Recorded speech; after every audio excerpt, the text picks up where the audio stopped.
স্ত্রীর পরকীয়ায় আসক্ত হয়ে চলে যাবার পর অতিথিকে বিয়ে করেছে নীল। অতিথির এটি প্রথম বিয়ে হলেও 1.5 মাসের বিবাহিত জীবনটাকে রঙিন করে রাঙিয়েছে তার স্বামী। স্ত্রীকে খুশি রাখতেই যেন তার আর ফুরসত নেই। অতিথি বুঝতে পারে প্রথম স্ত্রী চলে যাওয়াতেই হয়তো তার প্রতি নীলের যত্নের এই আধিক্য। নীলকেও যেন মায়ার বাঁধনে আষ্টে পৃষ্ঠে আঁকড়ে ধরে রেখেছে অতিথির মায়াময় নারীসত্তা। যেন দুজনের মাঝে চলছে ভালোবাসার এক মিষ্টি প্রতিযোগিতা। কার ভালোবাসার পাল্লা যে ভারী তা যেন বাটখারা দিয়ে পরিমাপ করলেও পরিমাণের কোনো ব্যত্যয় ঘটবে না কোনোভাবেই। এত কিছুর মাঝেও কিছু একটা অপ্রাকৃত অনুভূতি যেন হঠাৎ হঠাৎ নাড়িয়ে দিয়ে যায় অতিথিকে। নীলের কেনা 1500 স্কোয়ার ফিটের নতুন ফ্ল্যাটটাতে তাদের নতুন সংসার। প্রথম স্ত্রী এই ফ্ল্যাটে ওঠার আগেই চলে গিয়েছিল এই সংসার ছেড়ে। তাই প্রথম স্ত্রীর স্পর্শ না থাকায় অতিথির এই ফ্ল্যাটটাতে কেমন একটা আরাম বোধ করে। কিন্তু যত বিপত্তি ওই গেস্ট রুমটা নিয়ে। এই রুমটা যেন এক আকাশ স্বস্তির মাঝে এক টুকরো অস্বস্তির উপস্থিতি।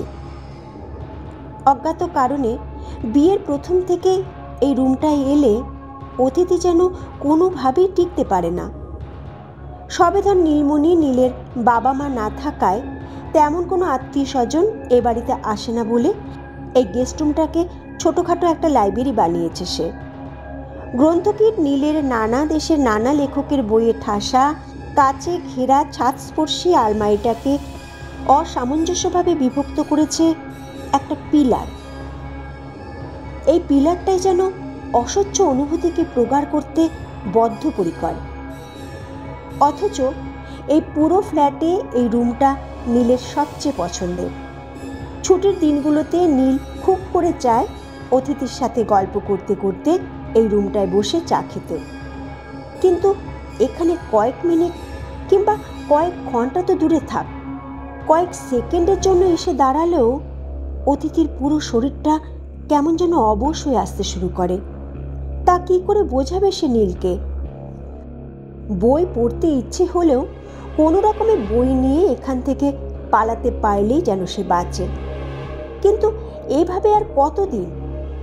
এ সংসারে অতিথি তো আর শীতের পাখি নয়। নিজের বাড়িতে স্বস্তি নিয়ে থাকতে না পারলে চলবে কি করে? এই ভাবনাতেই এই বেখাপ্পা পিলারটায় একটা বড় আয়না কিনে টাঙিয়ে দিল সে, যাতে এই বইয়ের আলমারির সামনে এসে দাঁড়ালে তার নিজের প্রতিচ্ছবির নিচে চাপা পড়ে যায় এই পরগাছা তুল্য পিলারের অসামঞ্জস্যতা। ঠিক সেই রাতে ভয়ঙ্কর এক স্বপ্ন দেখল অতিথি। দেখল দুপুরের খাবার খেয়ে গেস্ট রুমে একটা বই আনতে গেছে সে। বেশ সময় নিয়ে প্রিয় একজন লেখকের একটা বই খুঁজে বের করল সে। বইটা নিয়ে ফিরে আসতেই হঠাৎ ওর মনে হলো কেউ যেন পেছন থেকে অস্ফুট স্বরে তাকে ডাকছে। ফিরে তাকাতে সে দেখল এক নারী অবয়ব পিলারে সদ্য লাগানো আয়নার ভেতর থেকে আকুল হয়ে তাকে ডাকছে 1000 বছরের বন্দি দশা থেকে মুক্তির আশায়। ঠিক এই মুহূর্তে ঘুম ভেঙে গেল অতিথির। যে পিলারে তার এত অস্বস্তি, সেটা নিয়ে এই বীভৎস স্বপ্নটা যেন গোদের ওপর বিস্ফোরা। এবার অতিথি ভাবল, না, এই গেস্ট রুম এই পিলার নিয়ে বড্ড বেশি মাতামাতি করছে আমি। এভাবে চলতে থাকলে আমার নিজের বাড়ি, নিজের সংসার কোনো কিছুই আর আমার থাকবে না। আমি তো নিজের ইচ্ছায় ভালোবেসে নীলকে বিয়ে করেছি। হয়তো এটা আমার প্রথম বিয়ে, আর নীলের দ্বিতীয় বিয়ে বলে আত্মীয় স্বজনরা নানা রকম নেতিবাচক মন্তব্য করেছিল বলে আমি অবচেতন মনে ওসব নিয়ে অতিরিক্ত ভাবছি। আমাকে এবার ভুলে যেতে হবে অতীতের সব।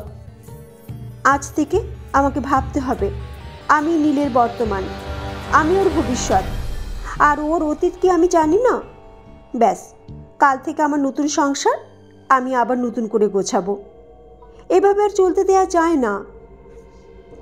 নীলকে এই স্বপ্নের কথা বলে আর এই অযথা অস্বস্তি বাড়াতে চাইল না সে। পাছে নীল যদি ভাবে যে সে হয়তো এই সংসারটাকে কোনোভাবেই আপন করে নিতে পারছে না। বরং পরের দিন থেকে সে নিজেই এটা বিশ্বাস করতে শুরু করলো যে নীলের জীবনে সেই প্রথম নারী এবং তার সাথে এটাই নীলের প্রথম সংসার। আজ প্রথম অতিথি পুরো বিকেলটা একা একা গেস্ট রুমে বসে বই পড়ে কাটালো।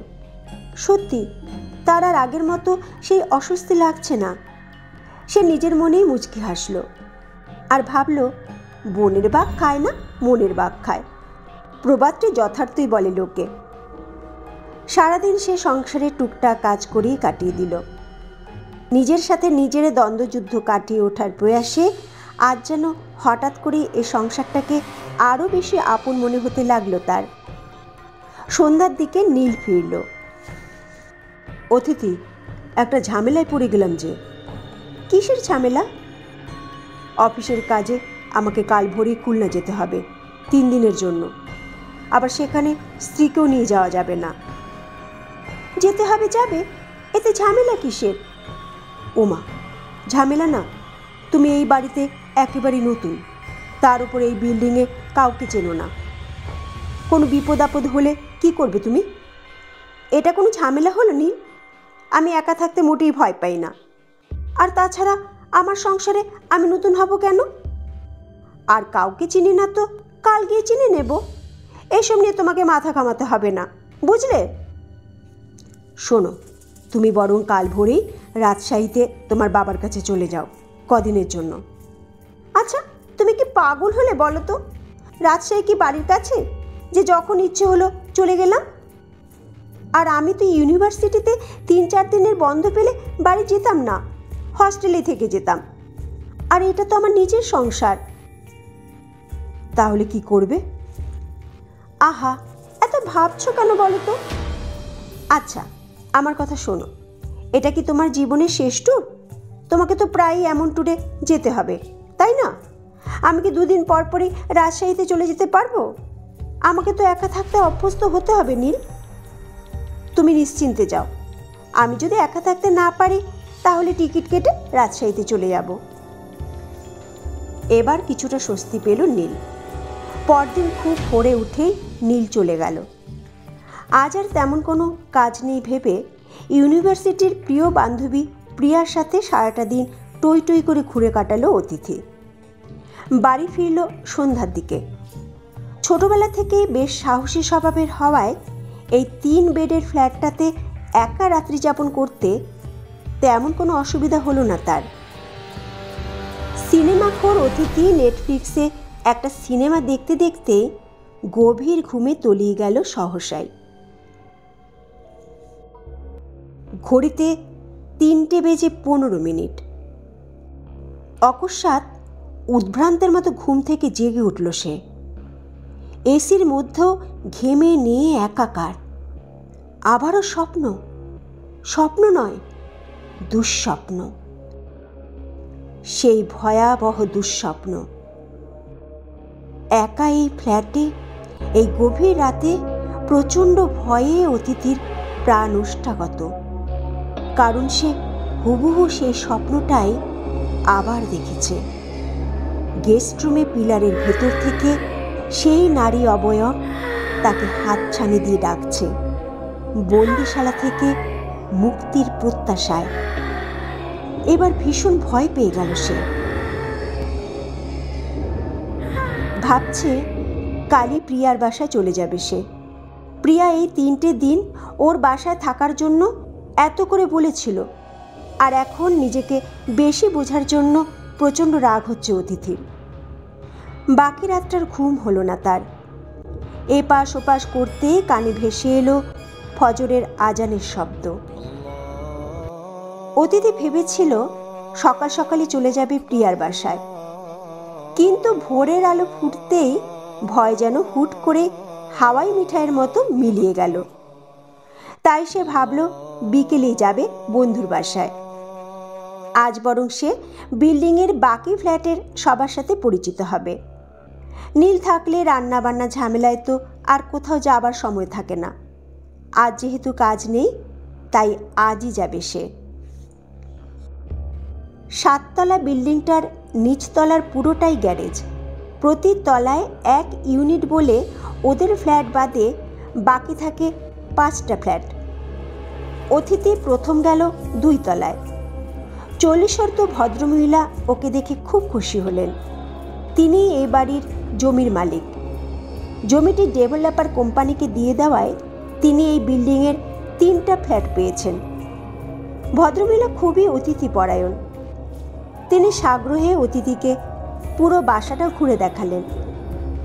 বাসা দেখতে দেখতে হঠাৎ অতিথির চোখ আটকে গেল গেস্ট রুমের দিকে, সেই জায়গাটায়। কিন্তু আশ্চর্যের বিষয় হলো, সেই জায়গাটা একেবারেই সমান, কোনো পিলারের চিহ্ন মাত্র নেই সেখানে। অতিথি বাধ্য হয়ে ওনাকে প্রশ্ন করেই ফেলল শেষমেশ, আচ্ছা, এই জায়গাটায় কোনো পিলার নেই কেন? আমাদের ফ্ল্যাটে তো এখানে একটা পিলার পড়েছে। পিলার? কি বলছেন? পিলার আসবে কোত্থেকে? এখানে আমার ফ্ল্যাট 3টা, আমার একটাতেও তো কোনো পিলার নেই, বাকিগুলোতেও তো থাকার কথা নয়।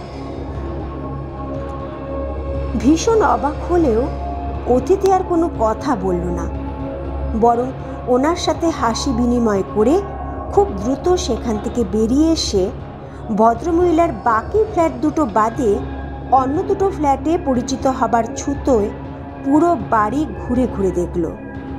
সত্যি তো, কোনো ফ্ল্যাটেই ওই অদ্ভুত আকার পিলারটা নেই।